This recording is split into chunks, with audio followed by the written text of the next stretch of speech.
বাংলাদেশের ক্রীড়াঙ্গনে এই মুহূর্তে সবচাইতে সফল যদি বলতেই হয় বলতে হবে বাংলাদেশের নারী ফুটবল দলকে। SAFF championship, AFC Asian cup qualifiers, under twenty SAFF championship, you name it. একের পর এক সাফল্য দিয়ে যাচ্ছে বাংলাদেশের নারী ফুটবল দল।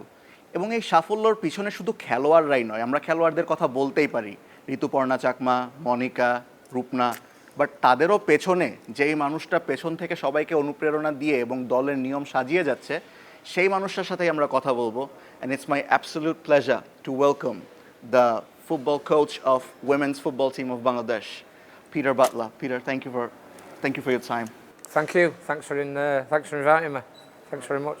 So, tough schedule in terms of in recent times. I mean, if I want to start with a day in life of Peter Butler in Bangladesh.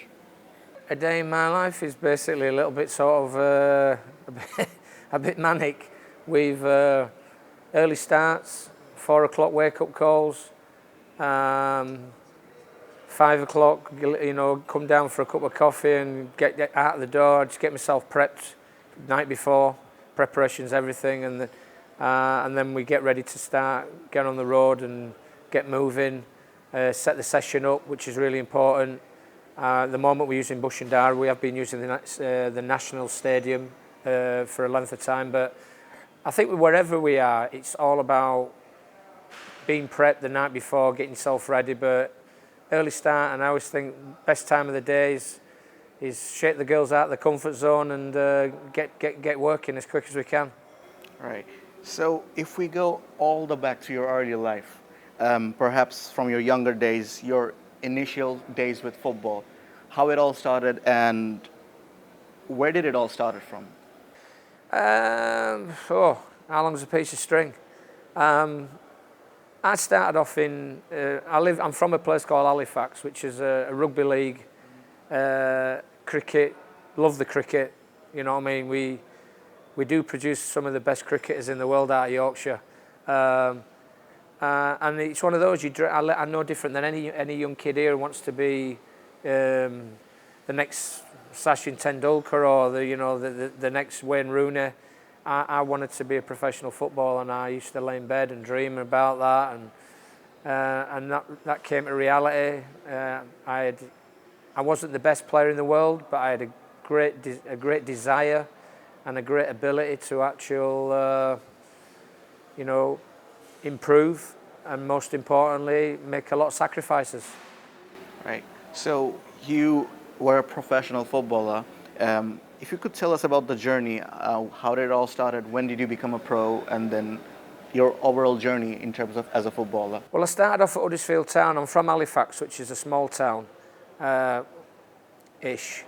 And then I went to Huddersfield Town as a schoolboy, which is a big club in the Championship. And I ended up going there as a schoolboy, associate schoolboy. I went there at 14, signed apprentice pro forms at 15, 16, and then I did 4 years as an apprentice, and then I signed pro at 18.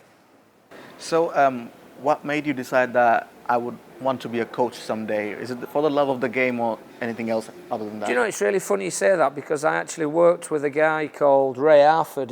He's not alive now, he passed away sadly, God bless his soul, and Ray Harford was probably one of the greatest coaches that we produced out of England, but was very unassuming and very, very humble. And he was Kenny Dalglish's lieutenant, right-hand man when Dalglish won the Premier League for the first time with Blackburn. Ray Harford was the first team coach. Ray was my manager at West Brom. And he said to me one day, he said, Peter, one day you will become a coach. And I said, why is that? He went, because you ask far too many questions. But it was just something I wanted to do. I like planning. I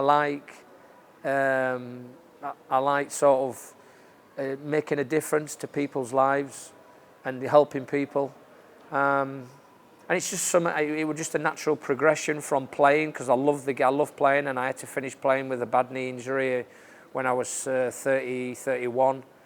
I always felt I could get another 4 or 5 years, but the pain was excruciating, and I had 8 knee operations, and it's no ACLs, medial ligaments, Okay. torn patella tendons, regenerative knee change. I just had all sorts done, but yeah, I had a good career. Played over 500 games, first team games, and I was very, very fortunate that God gave me an opportunity to actually do something I love doing. Right. So now that you're a coach at this moment, so when you make, as a player now turned coach, did anything translated from a player now that you're making plans? What are the things that was translated from a player to a coach at this moment? I just think a lot of it is but the biggest thing about me is I'm too honest. Okay. I've always believed in humility, doing things the right way, for me the game's not about philosophies, it's about having good fundamentals, good principles in your life. I'm not the perfect person in the world, far from it. I make mistakes, but I try not to make the same mistake twice. A lot of people sort of get misinterpreted. I think there's a fine line between arrogance and confidence, and a lot of people can sort of perceive sometimes to be that air of arrogance, but all footballers need that bit of arrogance. If they don't, then they're not really going to like move to that level. Beckham, Rooney, Butt, Scholes, Roy Keane, they all had that air of arrogance about them, and rightly so, because they were great players. But I just think it's like it's controlled arrogance, and basically never ever losing that humility and discipline which actually goes with making that transfer from a player, because you do get a little bit sort of, I wouldn't say institutionalised, but you get a little bit routined, and routine in a footballer is good. Is definitely something that you actually then take into your coaching program. So when you're making plans, do you sometimes imagine or visualize? Okay, so if I was there in the position of this player, I probably would have done something like that. This might sound controversial, and it is. I don't think you can coach the game and improve players if you've never played the game. I think, how can you teach somebody to play balls around the corner, or check away and create space, or understand game management and game awareness if you've never played the game? You can have a good understanding, and there is people who have played games at a lesser level. Arsene Wenger still played the game at a decent level. Jose Mourinho never really played the game at a level, but was really, really successful. There is the odd one or two, but I do not believe that you can make the transition or become a coach of any sort of like distinction or magnitude if you've not. How can you teach a young player how to like turn the ball around corners and play little 1-2s, push and runs, trap runners, unless you've played it? And the problem we have in this modern day era is that we have created a coaching group of people. I call them laptop coaches, data driven, and the imagination and the ability to improvise has actually disappeared out of the game. So, Coach, all the way to Bangladesh, it's been almost over 16 or 18 months, I suppose, since you joined, probably back last year's March, I guess. So, you came, we won SAF Championship, and then we qualified for the main rounds for the Asia Cup, the finals. And then you took the responsibility of under 20s. We won the SAF Championship again at home. How's the journey in Bangladesh? I think the journey starts probably even before that, going back to Africa. In 2022, I left a job. I'd been there 3 years in West Africa as Liberian national team coach, and I think that sort of set me up to actually come. I always wanted to come back to this part of the world, considering I'd worked in Southeast Asia for a number of years, but I knew full well that it was going to be a difficult job.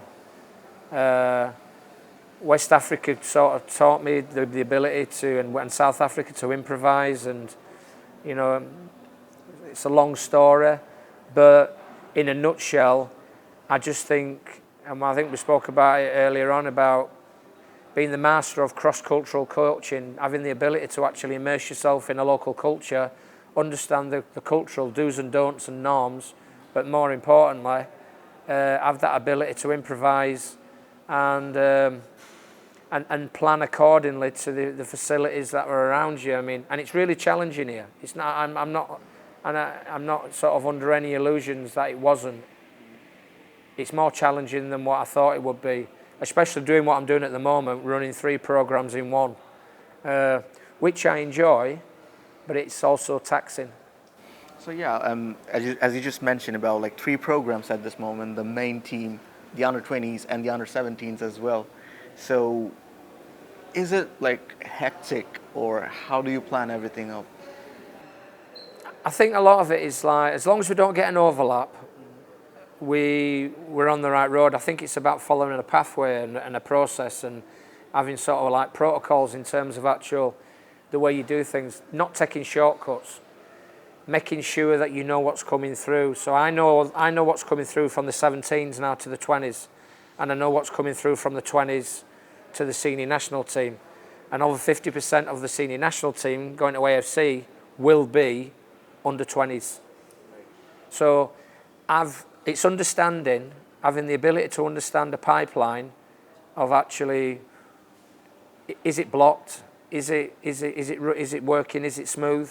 But most importantly, are we getting the best out of what we've got to work with? And I'm sure there's another 10 Rita Porners or Shanti Mardis or Monica Chakmas or Maria Mandas. I'm sure there's loads and loads of them outside in those hill trek areas, Maminshing and all those places, Chittagong, Cox's Bazar, you name it.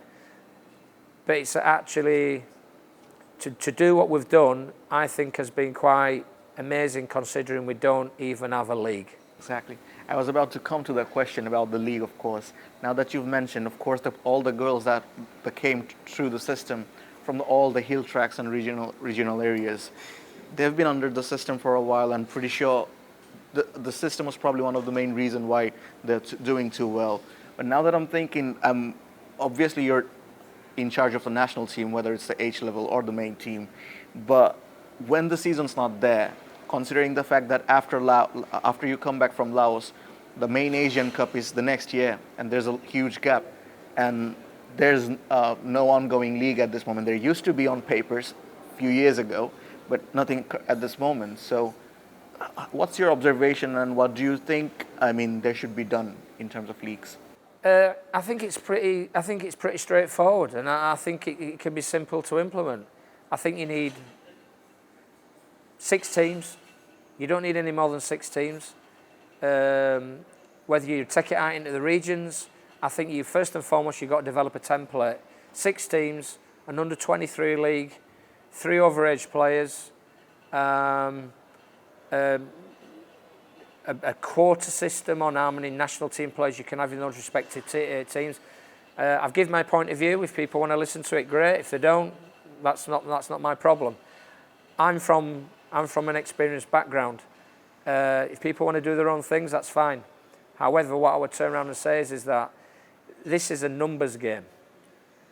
There's the numbers out there. There's the talent out there in Bangladesh. Bangladesh should really, even at men's level, should be top 100. You've got 180 million people in this country, and there's not a shortage of talent. There's loads of talent. But it's understanding how pipelines work, how development programs work. Whether we've got the right people in the wrong jobs or the wrong people in the right jobs is not my position to say. But, I'm not a rookie. I've been around the block. I know what I'm talking about. I say things which are truthful, which people don't like because they ruffle people's feathers. But if they have to be said, they have to be said.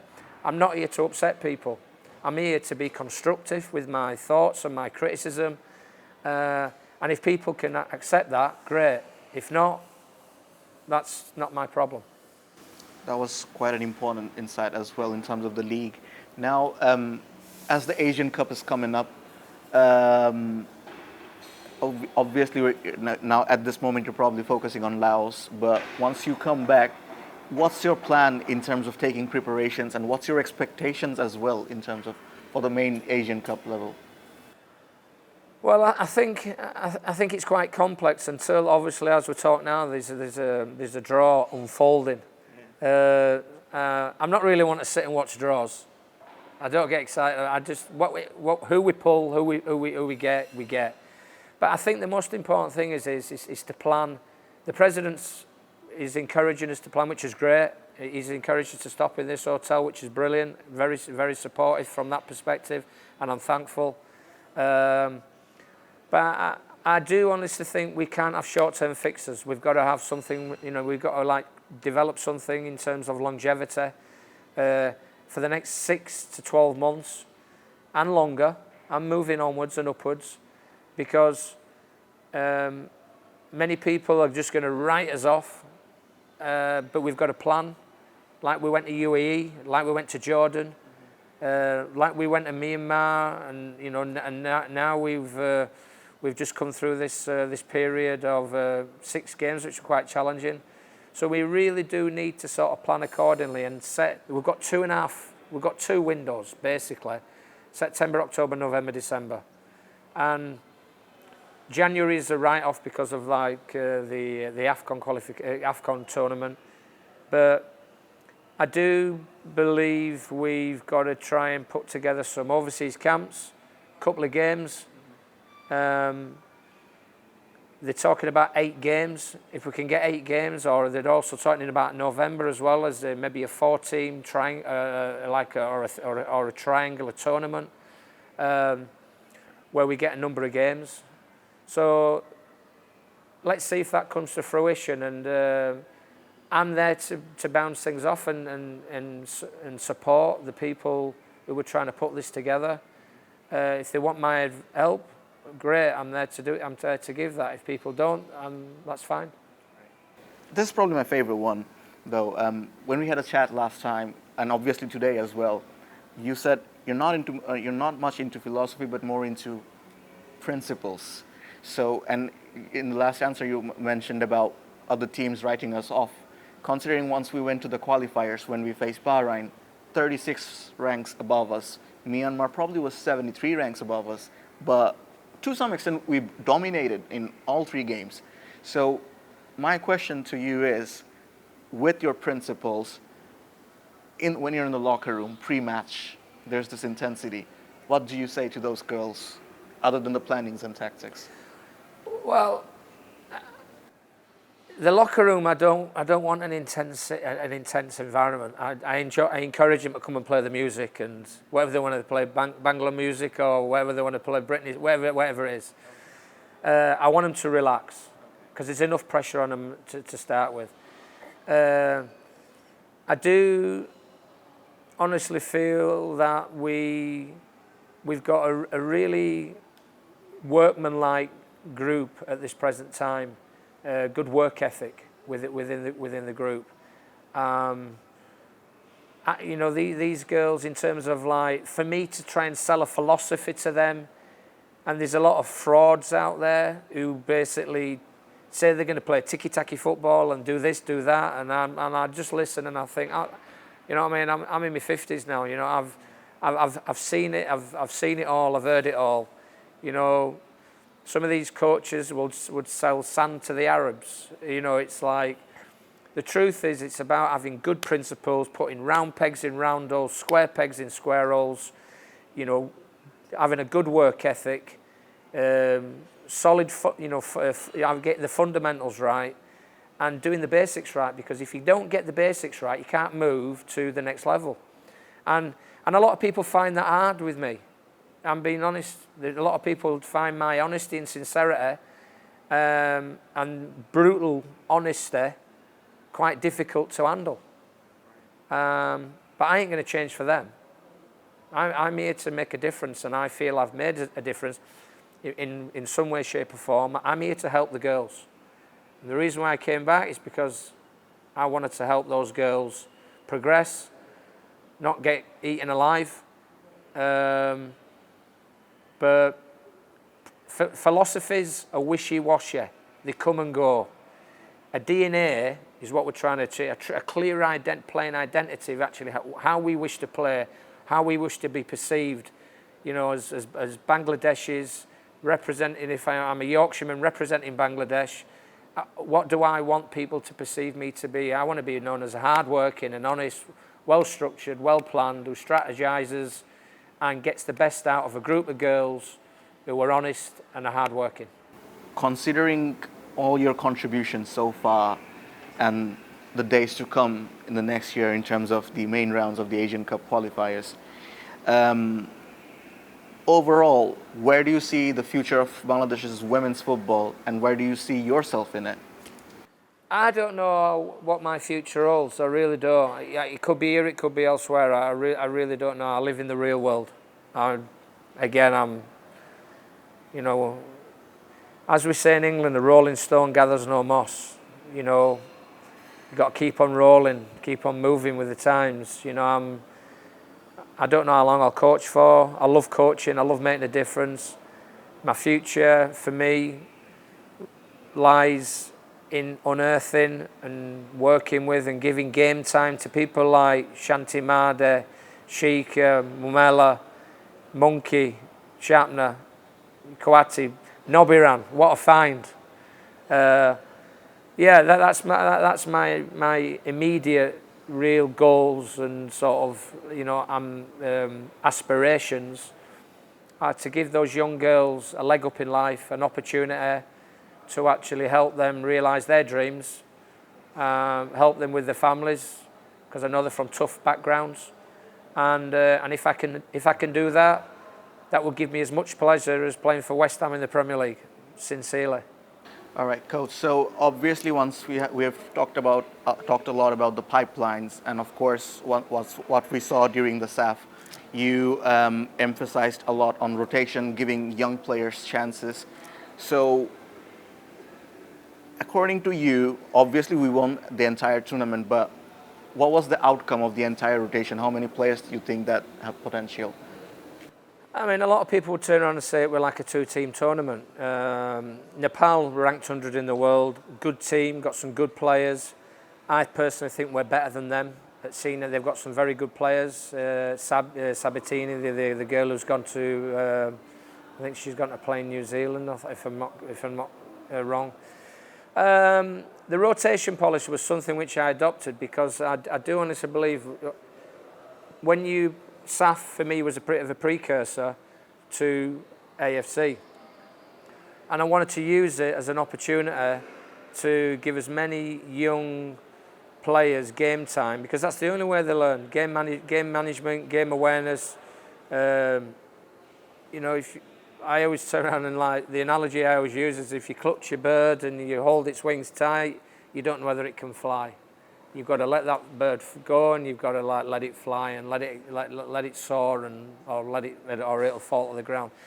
My view has always been on the 23. I wanted to mix it up, and I did do. I know I got criticised a bit for it, but that's tough. That's people who criticise me don't understand rotational development, and I do quite a lot of that within the senior national team group as well. And you'll see it's a revolving door policy, but it ain't going to suit everybody, and I'm not there to keep people happy. I'm not there to sugarcoat things. You know what I mean? Life's not all about rose-tinted spectacles, you know, daffodils blowing in the garden, white picket fences, lovely. Life's not like, you know, manicured. Life is tough and competitive, and I make it as competitive as I possibly can to really bring those and give those young players the opportunity to develop and progress and move forwards. All right. Coach, thank you so much for your time. This has been very insightful, and obviously we both love talking about football. We can go on, but I don't want to take too much time from you. You have a great mission coming up in Laos. But once again, thank you so much for your time. It's an absolute pleasure to have you at Star News. Cheers, thanks very much. Cheers, thank you so much.